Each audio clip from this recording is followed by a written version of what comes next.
ઇસ્લિંગ્ટનની અંદર આવું નાનકડું મંદિર તૈયાર થયું અને હરિભક્તો પણ બહુ થોડા હતા. એ વખતે પણ આપ ત્યાં ઉપસ્થિત હતા. અને એ જ લંડનની અંદર આપે 1995માં જબરજસ્ત શિખરબદ્ધ મંદિરની પ્રતિષ્ઠા કરી. એ વખતે આપના મનની અંદર શું વિચાર હતો? વિચારમાં તો આપણે હોય જ નહીં, કારણ કે સ્વામી બધો સંકલ્પ કરેલો હતો. એટલે ભવિષ્યની અંદર મોટું મંદિર છે. સરકાર આપણને જગ્યા આપશે, મંદિર કરો. યોગી આપા આ જ દ્રષ્ટા હતા. એ જે બોલે એ બધું થાય.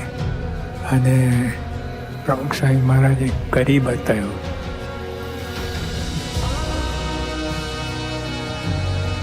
જે પ્રમાણે લંડનમાં મંદિર થાય એ પ્રમાણે જોતા એમ થાય કે મંદિર ભવ્ય થશે અને ધજાઓ ફરકશે.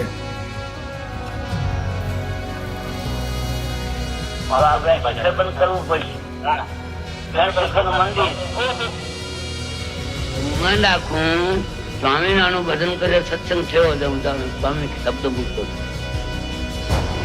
મોટા પૂરા વચન ખાલી પૂરતા નથી, એ બધા સિદ્ધ જ થવાના. મોટા પુરુષ બધું જાણે, બધું કરી શકે. ખરેખર આ મંદિર તેમના પ્રેમ અને પુરુષાર્થનું પ્રતીક છે.